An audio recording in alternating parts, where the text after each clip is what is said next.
Do you have what it takes to be successful on Etsy in 2024? In Q1 of 2024, there was over 7 million Etsy sellers. Very few Etsy sellers ever become successful, and we have really cracked the code on what it takes and really who it takes to become one of those successful sellers. And today we're going to talk about the difference between success and failure. There's a lot of misconceptions out there, and we have seen it all. Ryan, do you want to introduce yourself? Yeah, so I am the Director of Customer Success here at the company. So I work with our students from start to finish, from the time they join us, from their onboarding calls, their accountability calls, and also assist them with their coaching so we can help them achieve their successes. It can get overwhelming if you watch a lot of content and then you're sitting here trying to figure out how you're going to implement all of it. So it's really important to just kind of take it at the pace that feels comfortable for you. Ryan and I go way back. He worked with me at Zappos, like 12 years ago. We both were on the buying side, so buying, merchandising, pricing strategy, planning and forecasting, all of that. That's where we got our foundation. So it's been really awesome that we both come from a strategic e-commerce background, right? Because we use it in our day-to-day. Everything from our student principals to relating it back to the courses. When I'm on accountability calls with the students, I reference my time as a buyer frequently. Yeah, and Ryan will be the first to tell you, like, we are not teaching hacks or tricks or anything to like make a quick buck on Etsy. These are actual strategies that we used when we were working for, a billion-dollar company. So they're not things that worked once. These are things that huge corporations use as strategies as well. Everything from pricing strategies to how you're doing your listings to when you're bringing in inventory for certain holidays or any strategic strategies that you're using, all go back to our days in corporate retail. And now Ryan is kind of alongside me here. He does their onboarding and accountability calls. He's very much there for them every single day. And I think Ryan gets to see a lot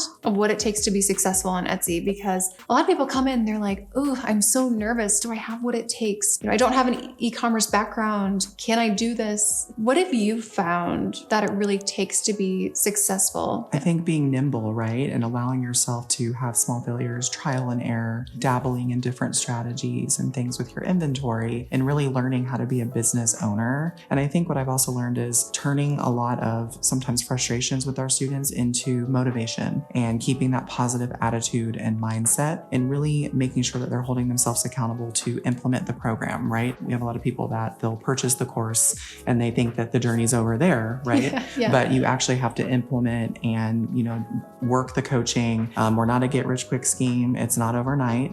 Everyone's journey is different, but you will get out of it what you put into it. Whether it's our program or someone else's, you're not going to buy it and then make money. You're going to buy it, you're going to do the work, and the work is going to make you money. I think that is something that a lot of Etsy sellers need to know before they get into any type of program or start seeking any type of guidance. Like, the guidance is not going to make you rich. Your actions that you take from that guidance, that's what it's going to be. Right. And some of our most successful sellers have actually gone through the material multiple times. So they've tried things, they've realized it didn't work, then they pivot, they go back through. Some people joined when we had our first course, they're now going back through the second course. And then we also have people that join us that don't even have a shop yet. And we're helping them figure out who their customer is and what their product types are, and helping them with market research and actually helping them launch the rocket ship, if you will. You mentioned, it was interesting. It's not, that the first thing you try is going to work. Exactly. It's like sometimes you have to allow those small failures, right? And tests, small tests in order to be successful, right? If you're wanting to launch a new product type or you're wanting to tweak your business a little bit. So being nimble and being able to allow yourself to have trial and error and small failures is going to make those wins that much more,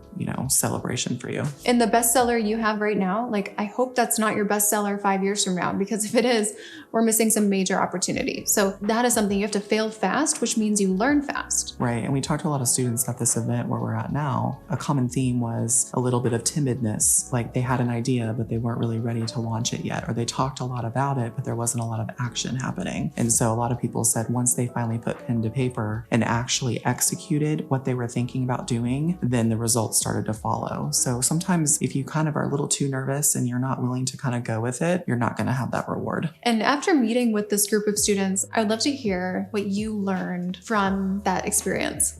I think the biggest thing was just how many different situations everybody's in with their shops, right? Their willingness to learn how to run their business. And most of them do not come from e-commerce backgrounds like we do. And being able to kind of rub off on them and help them with their inventory plans and how to budget out for their business. One thing I learned was the community aspect of what we offer. I didn't realize how valuable that was to people. We have one-on-one coaching. You get 208 coaching calls in a year, but the community part and that support that you get when you get really locked in and plugged in here, it's really hard to find that. This is our first big event and we're definitely going to do more of these, but I learned that the community we've built is so valuable. Yeah, absolutely. I mean, not just the people that were here locally, of course, but they've all interacted and become acquaintances and friends, but also through the platform itself, because we do celebrate wins every single month and, students are able to read and see the consistent people that are commenting and start networking and be like, oh my gosh, I'm a handmade seller. Oh, I had 4 bestseller badges this month, and they start to see those names in the program and then they start to support each other. What do you think is the type of person that will fail, even with the program? Yeah, I would say someone that wants an easy way out and isn't willing to put the work in. Purchasing the course is just the first step. It really starts with you and the work that you're putting in, and results will vary based on the effort that our students are actually putting forth, right? We have really extensive onboarding. We have accountability calls. We have software. We have threads that are talking about all different topics, useful documents, decks, you name it, a whole resource section that is content not even in the course. If they're not willing to utilize that and, put the work in and have those small failures and pivot and stay nimble, then you're not going to have that success. But if you're not going to give up and you're going to work hard every day and work the program, then you'll see those successes. Yeah, you can't do 2% of the information and expect 100% of the results. So it really goes back to that. You really have to be honest with yourself and say, how much time am I devoting? Do I have time every day that I'm carving out? Have I built it into my schedule? And in our program, we have calls with everyone who enrolls in our program because we want to make sure it's the right fit. We even have a part inside your profile where you can write down your goals and your why. So our entire coaching team can be aligned with that. If you want to learn what it takes to be successful on Etsy, go ahead and book a call with us. Yeah, it's a free call, nothing to lose. We'll take you exactly right through the program. You can even see our students, and we can also make sure that it is the right fit for you. But it's one of the best ways to learn if getting help is exactly what you need. And we'll put the link below. Otherwise, Ryan and I will see you very soon. All right. Thanks, sir. The month before I started the program, I made $696. The first month after joining the coaching program, I made $4,149.